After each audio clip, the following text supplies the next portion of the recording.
नमस्कार, आपके साथ मैं हूं सुदेश नैन। मोर बुलेटिन की शुरुआत करेंगे बड़ी खबर के साथ। पंजाब में ट्रेलर चलाने को लेकर बैठकों का दौर जारी है। अमित शाह से भी पंजाब के कांग्रेसी सांसदों ने मुलाकात की है। सांसदों ने पंजाब के हालात की जानकारी दी। बैठक में रेल मंत्री पीयूष गोयल भी मौजूद रहे। बैठक के बाद न्यूज 18 पर गुरजीत सिंह ओजला बोले, मसले का जल्द हल निकलने की उम्मीद है। बड़ी खबर आपको बता रहे हैं कि पंजाब में ट्रेनें चलाने को लेकर बैठकों का दौर जारी है और इसी सिलसिले में अमित शाह से अब मुलाकात पंजाब के कांग्रेसी सांसदों ने की। सांसदों ने पंजाब के हालात की जानकारी दी अमित शाह को। इस बैठक में रेल मंत्री यानी पीयूष गोयल भी मौजूद रहे। बैठक के बाद गुरजीत औजला ने न्यूज 18 से कहा कि मसले का जल्द हल निकलने की उम्मीद है।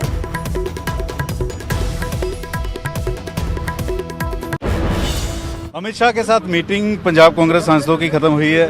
ओजला साहब, क्या कुछ मीटिंग में रहा है? अमित शाह से, होम मिनिस्टर से क्या कुछ बातचीत आपकी रही है? अमित शाह जी से हमने जो सारा डेलीगेशन गया था मेंबर पार्लियामेंट का, उनके साथ किसान के जो संघर्ष चल रहा है उसको लेकर बातचीत हुई और बड़े सुखावे माहौल पे बातचीत हुई है। और आने वाले समय में जो रेलगाड़ी का बड़ा दिक्कत है वो भी आने वाले 1-2 दिन में सॉर्ट आउट। क्या बातें जो हैं वो गृह मंत्री के सामने रखी? यही बातें रखी है कि ये जो हल है इसका बैठकर निकालना चाहिए, कि इसका जो बात है वो टूटनी नहीं चाहिए। और खेती कानूनों को लेकर बात हुई?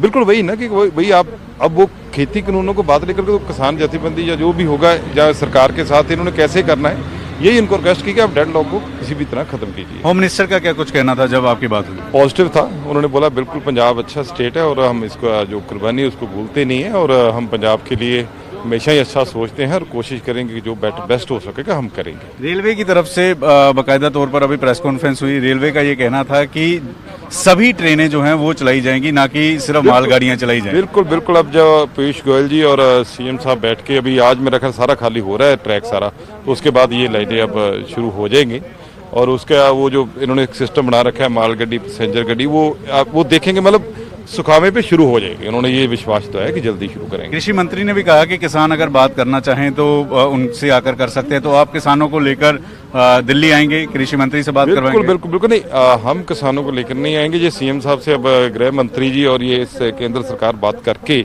आगे इसका क्या नीति है वो तय करेंगे।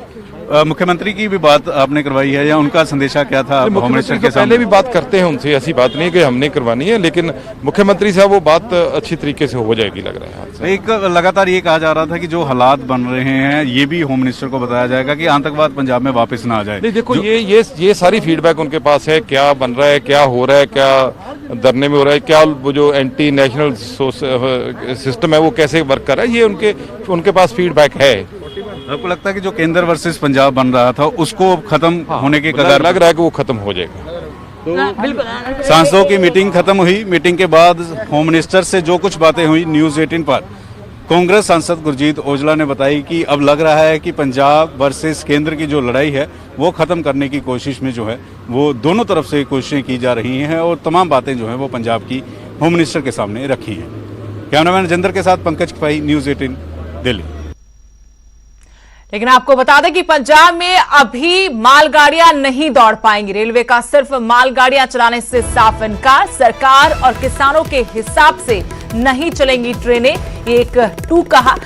सभी तरह की ट्रेनों के लिए क्लियरेंस दे पंजाब सरकार। अकेले मालगाड़ियों को बहाल करना मुमकिन नहीं, रेलवे की तरफ से कहा गया।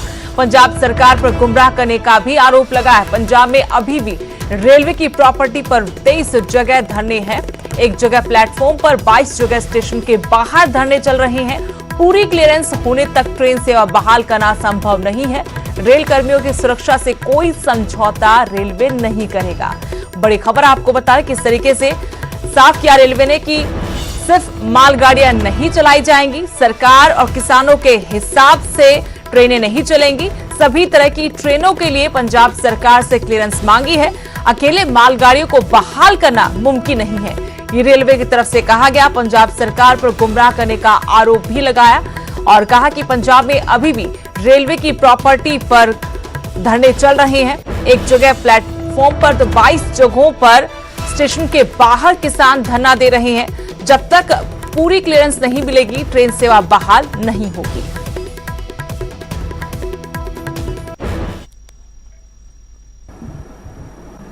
सर जो आपने बात बिल्कुल। उसी जी बिल्कुल, मैंने अभी बताया कि भारतीय रेल जो ट्रेन चलाती है वो ट्रैक की क्षमता के हिसाब से चलाती है, और ये संभव नहीं है कि भारतीय रेल को कोई बताए, चाहे वो राज्य सरकार हो और चाहे वो कोई भी हो, कि ये बताए कि आप इस ट्रैक पे खाली पैसेंजर चलाइए और इस ट्रैक पे खाली गुड्स चलाइए। ऐसे तो जो भारतीय रेल की व्यवस्था है वही खराब हो जाएगी। फिर तो हमको भारत वर्ष के कोने कोने से लोग बताने लगेंगे कि आप इस ट्रेन पे खाली पैसेंजर चलाइए, इस पे खाली गुड्स मत चलाइए, इस पे खाली गुड्स चलाइए, इस पे पैसेंजर मत चलाइए। तो ये जो भारतीय रेल की व्यवस्था है वो व्यवस्था ऐसे नहीं चल सकती है। हमें तो अगर ट्रैक क्लियर है, अगर सिक्योरिटी क्लियरेंस है, तो भारतीय रेल अपने हिसाब से ट्रेन चलाएगी। रेलवे ट्रेन का ऑपरेशन करना चाहती है, तुरंत करना चाहती है। पैसेंजर ट्रेन हो, गुड्स ट्रेन हो, डिपार्टमेंटल मेंटेनेंस ट्रेन हो, सब ट्रेनों का ऑपरेशन करना चाहती है। हमें केवल और केवल ये राज्य सरकार के साथ मिलकर ये एक व्यवस्था करनी होगी कि हमारा पूरा ट्रैक, पूरा रेलवे स्टेशन क्लियर है, और उस ट्रैक और उस रेलवे स्टेशन पे एक बार ट्रेन ऑपरेशन शुरू होने के बाद कोई भी अनाधिकृत व्यक्ति उस ट्रैक पे या स्टेशन पे नहीं आएगा, जिससे कि कोई दुर्घटना की स्थिति बने। आप ये बताएं मुझे कि 22 स्टेशन के बाहर लोग बैठ के और स्टेशन मास्टर के ऊपर ये दबाव बनाए हुए हैं कि आप इस तरह की ट्रेन चलाएंगे, इस तरह की ट्रेन चलाएंगे, नहीं चलाएंगे, इस तरह की ट्रेन चलाएंगे तो हम ट्रैक पे आ जाएंगे। ट्रैक के किनारे लोग बैठे हुए हैं, और राज्य सरकार अगर ये भरोसा भी नहीं दे रही है कि हाँ आप गुड्स ट्रेन, पैसेंजर ट्रेन चलाएंगे तो हम इस पे सुरक्षा की व्यवस्था करेंगे। अगर राज्य सरकार की तरफ से भी ये संदेश आ रहा है कि हाँ जो लोग कह रहे हैं आप उन्हीं की बात मानिए और केवल गुड्स ट्रेन चलाइए, हम किसको किसको बताते जाएंगे कि ये कौन सी ट्रेन आ रही है। हमारी डिपार्टमेंटल मेंटेनेंस ट्रेन आएगी, उसको लोग पैसेंजर ट्रेन समझ के उसके आगे आ जाएंगे। यही बात हुआ 22 से 24 के बीच में। तो हम इस तरह का कोई प्रयोग नहीं करना चाहते हैं दोबारा से, एक बार हम कर चुके हैं, जिसमें कि कोई संरक्षा की स्थिति खराब हो जाए, कोई दुर्घटना हो जाए।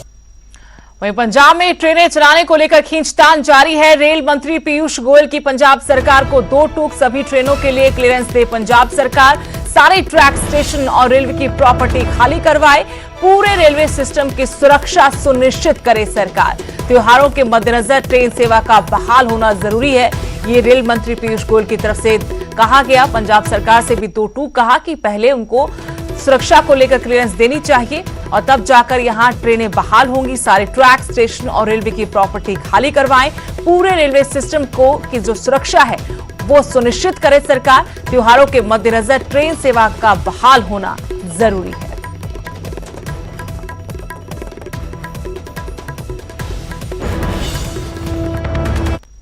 खबरों में आगे बढ़ते हैं और बात करते हैं बड़ी खबर की, जो बरनाला से है। बीजेपी नेता मनोरंजन कालिया का घेराव यहां हुआ है। किसान संगठनों ने बीजेपी नेता का घेराव किया। केंद्र सरकार के खिलाफ भी जमकर नारेबाजी की गई। केंद्र सरकार से कृषि कानूनों को रद्द करने की किसानों ने मांग की। आपको बता दें कि लगातार पंजाब में बीजेपी नेताओं का विरोध हो रहा है, किसान उनका विरोध कर रहे हैं, घेराव कर रहे हैं। आज बरनाला में बीजेपी नेता मनोरंजन कालिया का घेराव किया। किसान संगठनों ने बीजेपी नेता का घेराव किया। केंद्र सरकार के खिलाफ भी जमकर नारेबाजी की गई।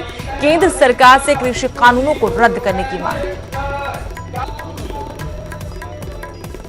खेती कानून ਨੂੰ ਲੈ ਕੇ ਜਿੱਥੇ ਲਗਾਤਾਰ ਕਿਸਾਨਾਂ ਦੇ ਧਰਨੇ ਪ੍ਰਦਰਸ਼ਨ ਜਾਰੀ ਹੈ, ਚਾਹੇ ਟੋਲ ਪਲਾਜ਼ਾ ਹੋਵੇ ਜਾਂ ਰੇਲਵੇ ਸਟੇਸ਼ਨ ਦੇ ਬਾਹਰ ਧਰਨੇ ਲੱਗੇ ਆ, ਚਾਹੇ ਭਾਜਪਾ ਦੇ ਘਰੋ ਕੀਤਾ ਗਿਆ। ਦਿਖਾਵਾਂਗੇ ਅੱਜ ਬਰਨਾਲਾ ਦੇ ਜਿੱਥੇ ਜ਼ਿਲ੍ਹਾ ਪ੍ਰਧਾਨ ਭਾਜਪਾ ਦਾ ਲਗਾਤਾਰ ਘਰੋ ਜਿੱਥੇ ਕਿਸਾਨਾਂ ਦਾ ਮੋਰਚਾ ਜਾਰੀ ਹੈ, ਉੱਥੇ ਅੱਜ ਮਨੋਰੰਜਨ ਕਾਲੀਆ ਜੋ ਪੰਜਾਬ ਦੇ ਸੀਨੀਅਰ ਆਗੂ ਨੇ ਭਾਜਪਾ ਦੇ, ਅੱਜ ਉੱਥੇ ਪਹੁੰਚੇ ਸੀ। ਮਨੋਰੰਜਨ ਕਾਲੀਆ ਜੋ ਆਪ ਖੁਦ ਅੱਜ ਭਾਜਪਾ ਦੇ ਜ਼ਿਲ੍ਹਾ ਪ੍ਰਧਾਨ ਦੇ ਘਰੇ ਉੱਥੇ ਕਿਸਾਨਾਂ ਵੱਲੋਂ ਘਰੋ ਕਰ ਲਿਆ ਗਿਆ ਹੈ ਤੇ ਉਹਨਾਂ ਦੀ ਗੱਡੀ ਵੀ ਘੋਰ ਕੇ ਲੱਤੀ ਗਈ ਹੈ ਤੇ ਉੱਥੇ ਉਹਨਾਂ ਦੇ ਘਰ ਦਾ ਘਰੋ ਕਰਕੇ ਕਿਸਾਨ ਡਟੇ ਹੋਏ ਨੇ। ਉਹਨਾਂ ਦੇ ਕਹਿਣੇ ਕਿ ਅਸੀਂ ਇਸੇ ਤਰ੍ਹਾਂ ਹੀ ਭਾਜਪਾ ਦਾ ਘਰੋ ਕਰਾਂਗੇ ਜਿੰਨ ਤੱਕ ਇਹ ਕਾਨੂੰਨ ਵਾਪਸ ਨਹੀਂ ਦਿੰਦੇ। ਸਾਡੇ ਨਾਲ ਕਿਸਾਨ ਆਗੂ ਨੇ ਜਿਨ੍ਹਾਂ ਨੇ ਘਰੋ ਕੀਤਾ, ਉਹਨਾਂ ਨਾਲ ਵੀ ਗੱਲ ਕਰਾਂਗੇ।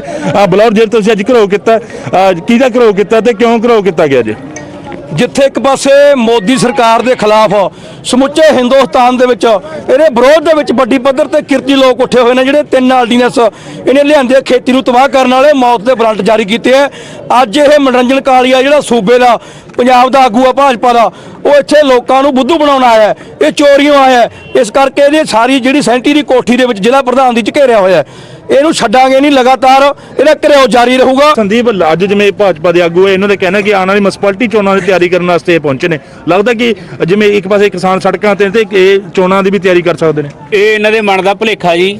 ਪਿੰਡਾਂ ਦੇ ਵਿੱਚੋਂ ਪੰਜਾਬ ਦੇ ਅਣਖੀ ਲੋਕਾਂ ਨੇ ਇਹਨਾਂ ਦੀਆਂ ਕਾਲੀਆਂ ਦੀਆਂ ਕਾਂਗਰਸੀਆਂ ਦੀਆਂ ਜੜਾਂ ਜਿਹੜੀਆਂ ਪੱਟਤੀਆਂ। ਪੰਜਾਬ ਦੇ ਲੋਕਾਂ ਦਾ ਰਾਜ ਆ ਇਸ ਟਾਈਮ ਪੰਜਾਬ ਦੇ ਵਿੱਚ। ਇਹ ਦੁਬਾਰੇ ਜੜਾਂ ਲਾਉਣ ਖਾਤਰ ਇਹ ਸ਼ਹਿਰਾਂ ਦੇ ਵਿੱਚ ਆਪਦੇ ਆਗੂਆਂ ਨਾਲ ਮੀਟਿੰਗਾਂ ਕਰਨ ਆਏ ਆ। ਇਸੇ ਕਰਕੇ ਅਸੀਂ ਘਰਾਓ ਕੀਤਾ।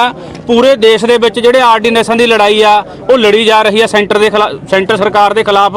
ਆਰਡੀਨੈਂਸਾਂ ਨੂੰ ਰੱਦ ਕਰਾ ਕੇ ਰਹਿਣਗੇ ਪੂਰੇ ਹਿੰਦੁਸਤਾਨ ਦੇ ਕਿਸਾਨ।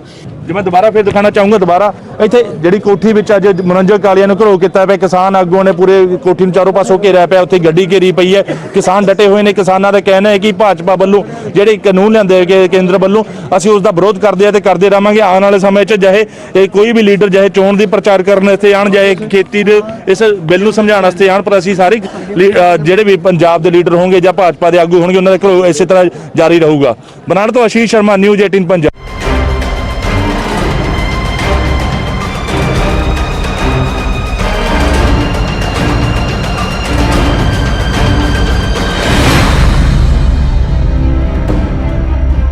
और अब बात करते हैं मौत के जहरीले जाम की। जी हां, हरियाणा में शराब कांड के पीड़ितों की मदद अब की जा रही है। मृतकों के परिवारों के लिए मुआवजे का ऐलान सरकार ने कर दिया है। 2-2 लाख की आर्थिक मदद हरियाणा सरकार देगी। मुख्यमंत्री राहत कोष से ये आर्थिक मदद दी जाएगी। जहरीली शराब से 40 से ज्यादा लोग अब तक अपनी जान गंवा चुके हैं और हम आपको लगातार दिखा रहे थे कि किस तरीके से ये जहरीला जाम लोगों की जिंदगी पर भारी पड़ रहा था। लगातार आंकड़ा मौत का बढ़ता हुआ, 40 से ज्यादा लोगों की मौत हो चुकी है। गुम्मड़गांव में 8 लोग दम तोड़ चुके हैं। लेकिन आपको बता दें कि अब सरकार ने मदद का मरहम लगाया है मुआवजे के तौर पर। 2-2 लाख रुपए मुआवजे का ऐलान किया है पीड़ित परिवारों के लिए। पीड़ित परिवार लगातार सरकार से मांग कर रहे थे कि उन्हें मुआवजा मिलना चाहिए। गुम्मड़गांव में 16 घंटे बाद जाम भी खोला, लेकिन अब सरकार ने भी राहत का ऐलान किया है।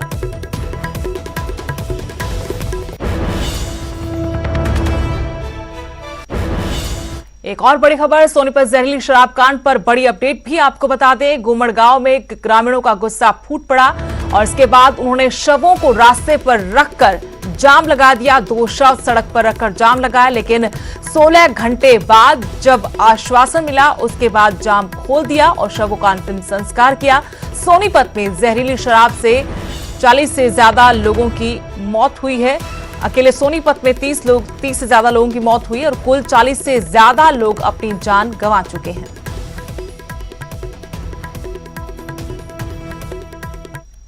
दारू तो सोनीपत में भी मरे हैं। इनके पीछे ऐसा ना हो गया हमारे गांव के आदमियों को फंसाया जाए और मर गया देश है। हमारी मांग ये है सरकार से कि कहीं गुम्मड़ वाले को ना फंसा दिया जाए, उन पर केस लगा दिया जाए जहरीली शराब का। पूरे सोनीपत में मर रहे, वहाँ गुम्मड़ थोड़ा जा रहा है। ये हमारी मांग है प्रशासन। मृतक को शरीर को इनका मुआवजा मिलना चाहिए और इनको नौकरी मिलनी चाहिए। 7 मौत हो चुकी है, जिसमें से एक तो नेचुरल डेथ हुई है, 2 का पहले पोस्टमार्टम नहीं हो पाया, तो समझो 4 की शराब की वजह से मौत हुई है। और इन्होंने जो डिमांड वगैरह की थी वो सरकार को अपने भिजवा दी है डीसी साहब की तरफ से। और सरकार ने आश्वासन दिया है भाई चलो विचार करेंगे, क्योंकि खाली गन्नौर का मामला नहीं है, ये सोनीपत पानीपत अन्य जिलों का भी है, वो सरकार एक तरीके से। सोनीपत से मेरे सहयोगी नितिन अंतर जुड़ गए हैं फोन लाइन से। नितिन, फिलहाल क्या अपडेट है जहरीली शराब कांड पर? बिल्कुल, मैं आपको बता दूं, जिस तरह से अगर बात कर ली जाए, सबसे पहले गुम्मड़गांव की, वहां पर 16 घंटे तक जाम रहा। परिजन माने नहीं थी, ना पुलिस की ना अधिकारियों की। फिलहाल वो जाम खुल गया है। परिजनों को आश्वासन दे दिया गया है कि सरकारी मदद की जाएगी, उसी के तहत उनको भी रखा जाएगा और वो मदद उनसे होगी। वहीं अब पुलिस की बात कर ली जाए तो पुलिस ने इसमें 10 FIR कल कर ली थी, लेकिन आज 20 FIR दर्ज हो चुकी है। वहीं 20 जो गुनहगार हैं उनको भी अरेस्ट कर लिया गया। सबसे बड़ी बात, जो मुख्य सरगना था इसमें अजीत एक नाम सामने आ रहा था जो फरार था, उसको भी पुलिस ने गिरफ्तार कर लिया है। फिलहाल पुलिस का ये कहना है कि उन्हें पेश कर रिमांड पर लिया जाएगा और अब इस चैन को तोड़ने की जो प्रयास है पुलिस का रहेगा कि ये पता लगाने का कि ये शराब है, ये जो नकली शराब है, ये कहाँ सप्लाई की गई और कौन कौन से गांव हैं। सोनीपत के अलावा कहीं पानीपत में तो यहीं से शराब सप्लाई नहीं हुई थी। ये सबसे बड़ा प्रशासन के पास एक सवाल था। अब जो आरोपी गिरफ्तार हुए हैं, थोड़ी देर के बाद उन्हें कोर्ट में पेश करके रिमांड पर लेकर पुलिस अब ये पता लगाने में लगी हुई है कि ये चैन कितनी लंबी थी और कहाँ से इसकी शुरुआत हुई थी। शुक्रिया नितिन जानकारी की। तो गोमड़गांव में ग्रामीणों ने पहले जाम लगाया, शवों को सड़क पर रखकर, उसके बाद जब प्रशासन से सरकार से आश्वासन मिला उसके बाद 16 घंटे बाद जाम खोल दिया। लेकिन आपको बता दें कि उधर पुलिस की कार्रवाई भी जारी है। 20 FIR दर्ज हो चुकी है और कई लोगों की गिरफ्तारी हुई है। कुछ देर बाद कोर्ट में पेश किया जाएगा आरोपियों को और पुलिस रिमांड पर लेकर इनसे पूछताछ करेगी।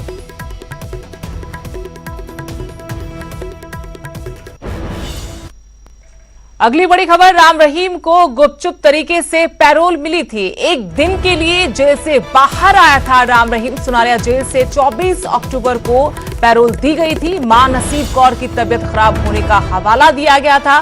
अपनी मां से मिलने गुरमीत राम रहीम गुरुग्राम गया था। रोहतक पुलिस की 3 कंपनियां सुरक्षा में तैनात थी। गुरुग्राम में पुलिस ने मोर्चा संभाला था। सुरक्षा के चाक चौबंद बंदोबस्त किए गए थे। लेकिन आपको बता दें कि राम रहीम को गुपचुप तरीके से पैरोल दी गई एक दिन के लिए, यानी गुरमीत राम रहीम जेल से बाहर आए, जो सुनारिया जेल में अपने गुनाहों की सजा काट रहा है।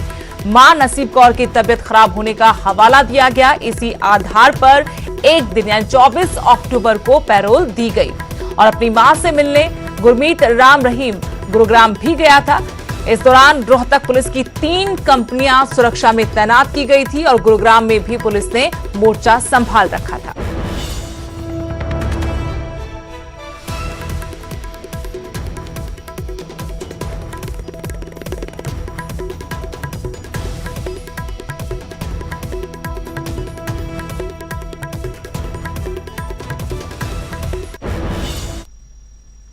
खबरों में आगे बढ़ते हैं। एक और बड़ी खबर, सीएम जयराम ठाकुर का दिल्ली दौरा। पार्टी आलाकमान से मुलाकात करेंगे। बीजेपी अध्यक्ष जेपी नड्डा से भी मिलेंगे मुख्यमंत्री। पार्टी दफ्तर में शाम को मुलाकात होगी। प्रदेश की सियासी जो हलचलें हैं, जो हालात हैं, उन पर चर्चा की जाएगी। बड़ी खबर आपको बता रहे कि मुख्यमंत्री जयराम ठाकुर दिल्ली दौरे पर हैं। पार्टी आलाकमान से भी उनकी मुलाकात होगी और बीजेपी अध्यक्ष जेपी नड्डा से भी उनकी मुलाकात है। पार्टी दफ्तर में शाम को दोनों की मुलाकात होगी। प्रदेश के सियासी हालातों पर चर्चा की जाएगी।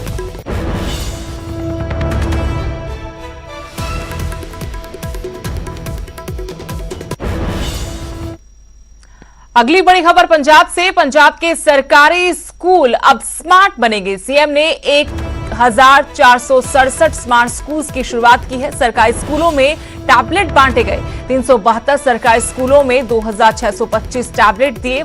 स्कूलों के लिए मिशन 100% भी लॉन्च किया गया। सरकारी स्कूलों में 100% रिजल्ट हासिल करने का टारगेट रखा गया। यानी अब पंजाब सरकार की मुहिम है कि सरकारी स्कूलों को स्मार्ट बनाया जाए। सीएम ने इसके तहत 1467 स्मार्ट स्कूलों की शुरुआत की है। सरकारी स्कूलों में टैबलेट भी बांटे गए। 372 सरकारी स्कूल जहां पर 2625 टैबलेट दिए गए हैं। स्कूलों के लिए मिशन 100% भी लॉन्च किया गया। सरकारी स्कूलों में 100% परिणाम हासिल करने का लक्ष्य रखा गया है। 160 अपने टोटल स्कूल ने स्टेट के विच ਉਹਦੇ ਵਿੱਚੋਂ 6832 ਸਮਾਰਟ ਸਕੂਲਸ ਨੇ ਜਿਹੜੇ ਚੱਲ ਰਹੇ ਨੇ। ਉਹਦੇ ਵਿੱਚ ਅਸੀਂ ਇਸ ਸਾਲ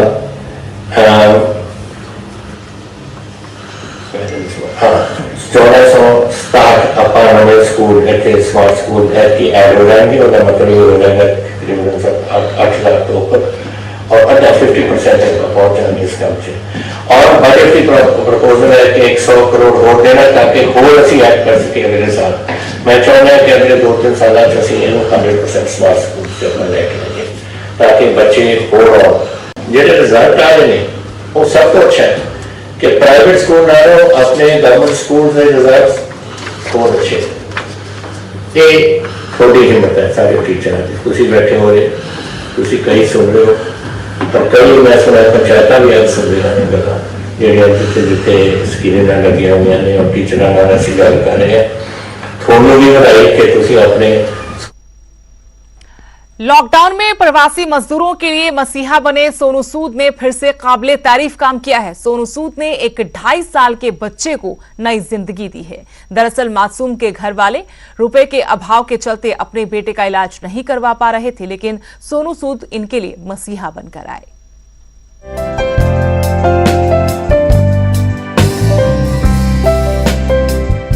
बॉलीवुड की दुनिया में विलन का किरदार निभाने वाले एक्टर सोनू सूद ने लॉकडाउन में फंसे मजदूरों की आहें सुनी और उनके लिए मसीहा बनकर सामने आए। सोनू ने मजदूरों को उनके घर पहुंचाने की ठानी और कामयाब भी हुए। अब सोनू सूद एक और काबिले तारीफ काम कर रहे हैं, जिसे सुनकर आप भी उनके मुरीद हो जाएंगे। इस बार सोनू ने एक 2.5 साल के मासूम को नई जिंदगी दी है। थैंक यू कहना चाहूँगा और उनकी पूरी टीम को और डॉक्टर अश्वनी और विल्क हॉस्पिटल को, जिन्होंने ये सपोर्ट कर रखा है कि अपने जो भी लोग हैं जिनके पास पैसों की दिक्कत है या कुछ परेशानी है तो उनका इलाज कर रहे हैं। अलीगढ़ से करनाल इलाज कराने आए मासूम विराज की मां भी बेटे के ठीक होने से काफी खुश है। मैंने ये जब सोनू सर जी का देखा कि ये आगे आ रहे हैं, सब ऐसे लोगों का इलाज करा रहे हैं, तो मैंने वहाँ पे ट्वीट डाला और मैंने अपने बच्चे के लिए अपील की कि आप मेरे बच्चे को आगे इसका अच्छी लाइफ के लिए मेरे को मदद करें। तो सोनू सर का बहुत बड़ा हाथ है और अश्वनी सर का इसमें बहुत अच्छा रोल रहा है। विराज के पिता ने 10 अक्टूबर को सोनू सूद को ट्वीट करके अपनी समस्या बताई थी, जिसके कुछ दिन बाद ही सोनू सूद ने ट्वीट के जवाब में लिखा कि बेटा अच्छा जीवन जिएगा, तैयार रहें। सोनू ने अपने ट्वीट में बकायदा सर्जरी की तारीख भी लिखी और तय वक्त पर सर्जरी भी हुई। अब 2.5 साल का मासूम विराट धीरे धीरे स्वस्थ हो रहा है। करनाल से हिमांशु नारंग, न्यूज़ 18। यहाँ रुकेंगे।